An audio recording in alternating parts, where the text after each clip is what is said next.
Hey, I'm Captain Silva, and this is Silver Slasher DBD, where we are attempting to prove that age is just a number in the fog. In today's match, I'm playing Freddy on the Nostromo Wreckage map. Perks I'm running are Surge, Lethal Pursuer, Alien Instinct, and Nurse's Calling. And I'll be combining these perks with Z-Block and Nancy's Masterpiece.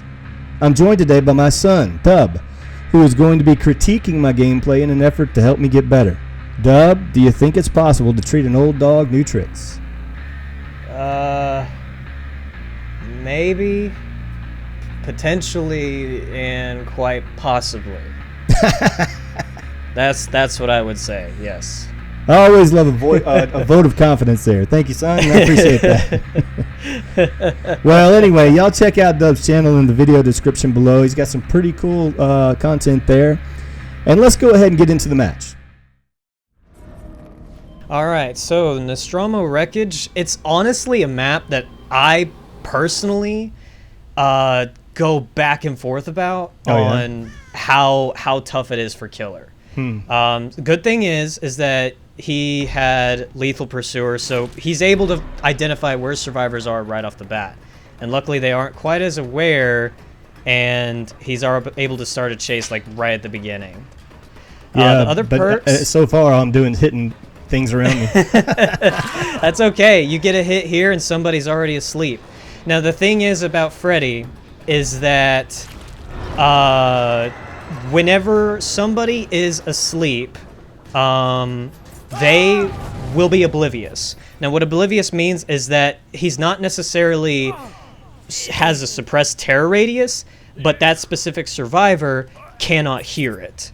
It's a bit difficult and difficult to explain if you are trying to figure out the game. There's multiple different ways to make your terror radius be smaller or quieter or something. And I totally lost track of any kind of hook right there. He wiggled off, and that wasn't on purpose. I just did not even see a place to hook, and I totally missed it. Yeah, and there's some hook placements that are pretty difficult. On this map, though, there's... Okay, that's our first glitch. That's our first glitch. Okay, so that... I don't know how to explain that. That was just she was there and then she wasn't. And she was behind me actually. She actually was behind me, which was weird. Yeah, it's super weird. There's no way to explain that other than just a quick little glitch. Okay, so another perk to talk about real quick that he has is Alien Instinct, I believe it's called. It's a xenomorph perk that showed him this survivor's aura, the Dwight right here, and it also made him oblivious too. So he was not able to hear Dad's terror radius and got caught off guard there, which is really good use of the perk. And using Lethal Pursuer to extend how long you see that aura can really help in situations like this. Now, I'm kind of feeling that I stayed in this chase a little too long. What do you think? Yeah, it's really hard to do anything here. I mean, I completely understand the idea, honestly, because they haven't completed a gen yet, and you had the Dwight right there to hook. So you could easily see if you get an extra hit out of it, and then you go hook Dwight after you get that. Right. Honestly, I mean, that chase I don't think was too bad. And you were able to capitalize on it still because they picked him up right next to you. It's just swinging it a little bit too early there, but that's okay. I did it several times. I really did. It's tough playing on controller. Like, I don't know if I actually used to play this game on controller. On PC. Both of us play on PC. And I actually did, for a while, played both Survivor and Killer on controller. Then I did keyboard and mouse on Killer and controller on Survivor, and then I just went straight keyboard and mouse. Well, I come from the Nintendo generation, man. I'm all controller. Yeah. That's all I'm really good at. I did not even see, like, watching the footage, I did not even see Nick show up right there. He just appeared in front of you. There's a lot of close encounters on this match, in my you'll see some more later, I think. I think you just saw a survivor over there, didn't you? Right, yeah. Yep, there was Dwight right there. Well, I bailed the big room, or the big ship, because I knew he was going out right, so I thought, I'm going to try to cut him off. Right, yeah. And thank goodness he's relatively new at the game, too, evidently, so... Mm-hmm. Yeah, so the other perks that he has, too, that I'll be able to quickly go over... This was a good chase. We have Nurse's Calling and Surge. They're both pretty simple perks that you could use on anybody, honestly. Surge will damage generators that's within a certain radius when you down somebody with a basic attack. Now, what that means is just like doing a normal swing with his claws or whatever. It will damage generators around him. The Nurse's Calling perk just shows him his people's auras whenever they are healing. And that is enhanced a little bit by Lethal Pursuer and stuff like that. Hey, I'm old and slow. I use simple perks, man, okay? Well, it works. It works. It really does, because you've got that and the Z block showing you auras whenever they are caught by the Dream Snare. I think that's what it is. Yeah, I think played that's around right. that palette pretty well. And I think earlier, Alien Instinct wasn't it Alien Instinct that showed me where he was on that gen? See, right there, it just kicked in right there too, didn't it? Yeah, so you see that there's a survivor over there. If they're injured, the furthest one away that's injured shows up, right? That's right, yeah, that's right. So it shows you their aura, and then it also makes them oblivious. So it helps you either way, because then they have no idea where exactly you could be. This is the first time that we've seen this Sable. I think she's actually the best. She's actually the best player in this match, I think. Go ahead. Yeah, maybe. But yeah, this is the first time that we've seen her since she picked up the Dwight. So yeah, if it were me, I would be trying to get at least one hook on her. Not sure where she went to. Oh yeah, she takes that window right there. There it is again. And she there disappears. It is again. I think that's got to be lag, because, I mean, it kind of, there's sometimes whenever you see stuff like that where they run or they're like going in a straight direction, and then all of a sudden they're gone. So it probably was just a little bit of lag spike. But yeah, that's it. The Z block is giving you a little bit of aura reading, keeping up with the chase there. Switch off onto the Meg. Right now, they just have one gen done. So I felt like I was okay. Yeah, I haven't even been paying attention to gens. I've been paying attention to hooks. You've been playing it really well, and Surge is... Oh.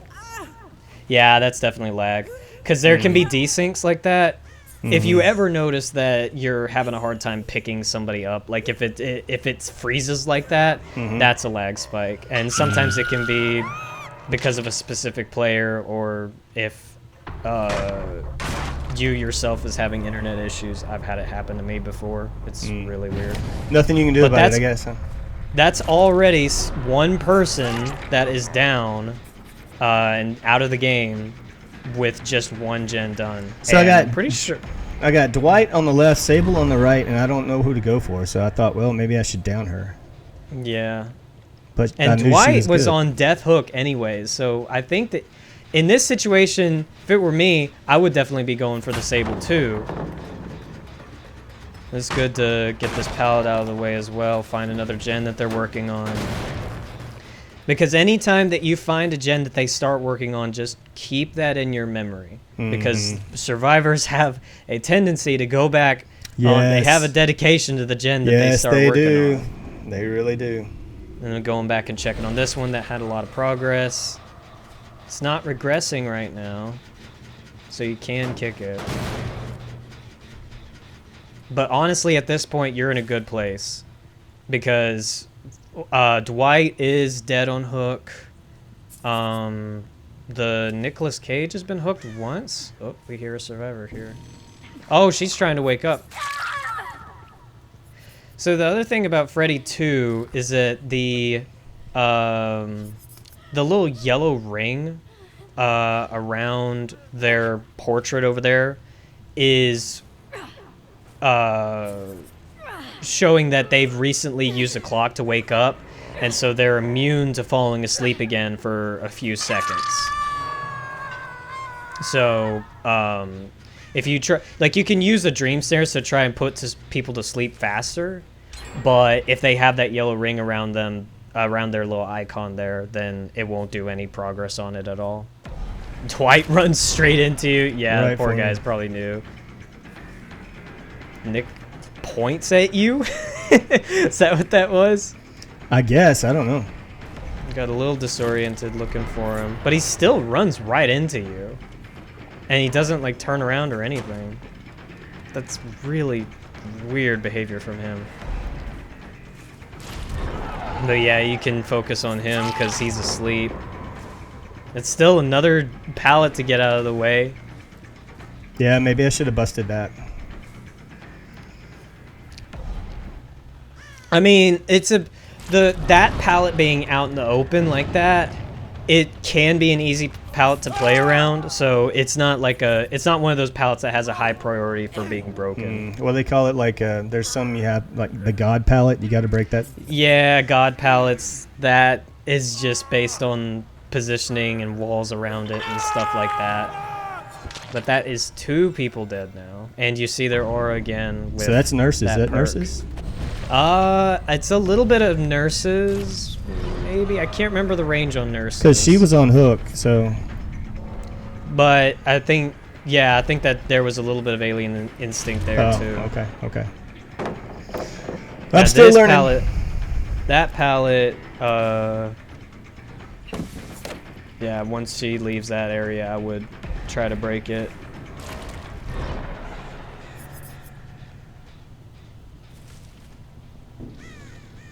Yeah.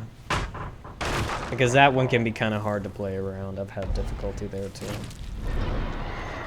Nice.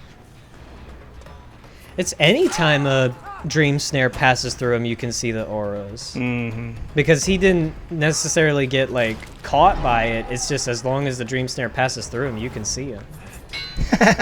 Sorry. Yeah. It's hard getting those hits through the windows. Sometimes they can be close enough for that to work. But still, you played that chase pretty well. Oh yeah, the other thing that I was going to say about the hooks.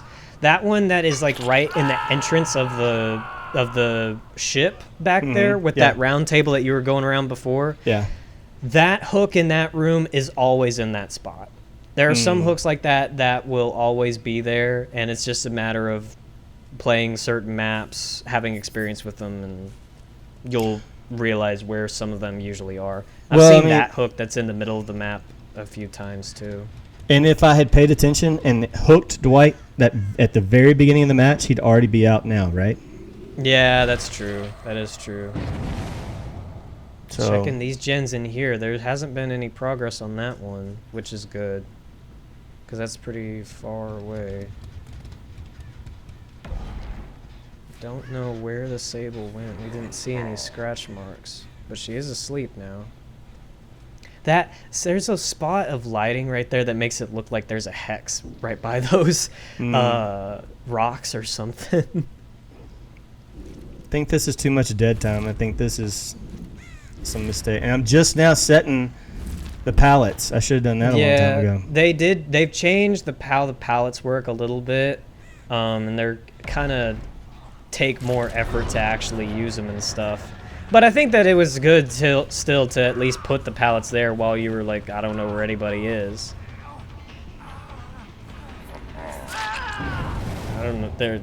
He didn't really try to go anywhere there. No, he tried to loop a rock, and I don't know what that was about. I mean, look out. Oh, that's right. You know what? I remember now. This guy was struggling, and I was struggling. I almost didn't get him there.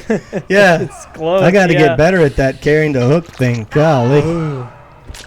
He still made it, though, but yeah, that was really close. That was really close. But now, at this point, it's just a matter of a gamble who can find the hatch first. But only 3 gens are left? You played this really well, honestly. Like, there were some survivors that probably haven't had as much experience with this killer. But even with that in consideration, I think that you did pretty well here. I mean, using the alien instinct, I use a similar perk called Friends Till the End that exposes survivors pretty much, instead of making them oblivious and stuff. But I like using the same strategy with that, is just using it to identify somebody after I hook and go over there and try to keep chases going and stuff. I think you can see a lot of my inexperience, though. I mean, I did play this game a couple of years ago. Not a lot, and I didn't dedicate myself to it to try to really get better. Now that I'm coming back to it after the last 2 updates, I'm thinking I actually want to try and see if, at my age, I can actually do well at this game. And so I'm looking at it, comparing myself to so many other people I see play games and matches and rounds on online, on YouTube or whatever, Twitch or whatever, and I can see a lot of mistakes I made, and I can see a lot of immaturity. But I mean, that's what it's about. You know, you realize, okay, so I wasted time here. I didn't find the hook there. It's not the end of the world, you know. You just, next time, you learn from it. Next time, you see if you can't remember. Yeah, and that's the best approach to take it whenever you're trying to get better at a game, is, like, a lot of people that do decide, like, I'm going to try to be the best at this game ever, is they don't go back and look at some of the mistakes that they made or watch back their matches like this. They only watch back the good parts, you know, like whenever they did something really well or whatever. One person gets out, but still that is 100% qualified as a win in my book. What? Love it when teammates waste every pallet at 5 gens. They are new. Shut up, Meg. Chill out. Was there a pallet thrown at the beginning? Not that I saw. Because you caught the Dwight, like, out in the open at the beginning, right? He didn't use a pallet, yeah. I don't think. No. And the next person that who is this? That's the Nicolas Cage, right? Yeah. Teach them not to waste them. I don't think there was a pallet. I don't remember a pallet being wasted. I had no pallets. Yeah, it's their first match. So there was one person that was very new. Probably the Dwight. Yeah, I think it was. See, it's like situations like this. It's like, it's not, you're not, what am I supposed to do? Loop around a pebble? Well, that's kind of what you did there at one point, buddy. I guess he did. I guess he kind of did do that. I'm talking in all caps. Because I'm mad. Wow. Grr. Oh my gosh. Well, at least these other people are actually taking it as good sports. But yeah, that's true. That's true. That's so unfortunate, man. That's like, I don't think a pallet was wasted, though. No. I don't think that there was. Well, maybe if it wasn't more than one. Mm-mm. Even so, I mean, so what? I mean, good grief. I mean, you're complaining about a game. And you know, I should be thankful because I got 3 decent survivors and 1 Joey the Fish. Yeah. So. Yeah, let's see. I mean, the Dwight, for being new, I guess it must have been the friend telling them you can use these perks, but he actually didn't have too many bad perks for starting out. Yeah. They both had resilience. Sablehead sprint burst. I don't know. That's crazy. But I really, honestly, that was a good match, and I getting 3 kills like that and pushing them to end game, especially with 3 gens left.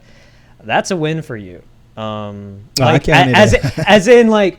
I say that not as in like, oh, that's a win for you, Dad. Like, no, in actual tournament rule sets, they I remember that was a way that how they would classify wins or losses for killers or survivors is depending on if that's how it used to be. I think now if it's 3 survivors dead, then it's a win.